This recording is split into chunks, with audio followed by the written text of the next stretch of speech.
Welcome to The Lifeline, a production of Simply BJE Incorporated. The goal of this podcast is to build, to inspire, and to empower our audience through conversations on business, leadership, and mental health. We invite you to follow us on Facebook, Instagram, and at simplybje.com/The Lifeline.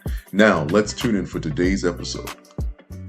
Top of the day, everyone. I trust that you are well, and thank you for joining us for this episode of The Lifeline and second installment on the Power Chat series. I'm your host, leadership coach, and mental health advocate, Barry J. Elliott, also known as BJE.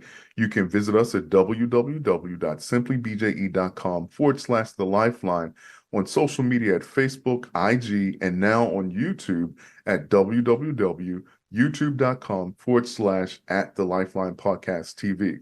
So let's talk. We're now in the second half of 2024, which means that 2025 is not that far away. I'm not sure how you feel, but it seems to me that time is moving at hyperspeed. It seems like it was just yesterday that we were coming into the year 2004, and here we are 20 whole years later. As a matter of fact, 1994 seems like it was just last week. And when we consider how quickly time is moving, it's critical that we make the most of the time that we've been given, because we really don't know how much of it we have left. If you've been listening to The Lifeline or following me on social media, then it's highly probable that you've heard me say, it's not about living your best life, but it's about being the fullest expression of who God has called you to be and created you to be. It's about maximizing your God-given potential to the fullest extent. I'm convinced that maximizing your potential requires acute decision-making skills. People that intend to move on with their life in a way that is purposeful, productive, and impactful have to make a decision to do at least three things: to silence the voice of self-limiting thoughts, settle accounts with the past, and to seize the possibilities of the present and the future. In St. John chapter 5, verses 1-8, there is a story of a man who is having trouble silencing the voice of self-limiting thoughts and settling accounts with the past. He could not seem to move beyond disappointments and setbacks of his past.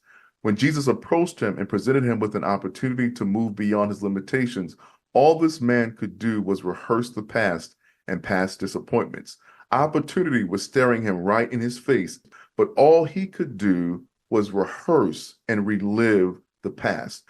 Notice, if you read this passage when you get a chance, Jesus didn't feed into his pity party, but gave him a simple instruction. And that instruction was, rise, take up your bed, and walk. In other words, get up, get over it. It's time to move on. Now, if you continue reading, the man made a decision to obey those instructions, and he became a changed man. Just maybe you too are one decision from a change. Like the man in that story, each of us have to make a decision whether or not we will continue to live the trauma of the past, or we will reach out and lay hold of the possibilities of the future. We must be intentional about not allowing the past to blind us to our potential or the possibilities of the moment. At some point, we all have to make a decision to get up, get over it, and move on. Well, this concludes this installment of the Power Chat. Don't forget to check us out at www.simplybje.com/The Lifeline and on our social media sites. Listen, we are so appreciative of your support. Thank you for joining us for today. God bless you, my friend, and have an incredible day on purpose. And we'll see you next time on The Lifeline. Thank you for listening to today's episode with host, business coach Bo Powell and leadership coach Barry J. Elliott. Join us next week for another impactful conversation on The Lifeline.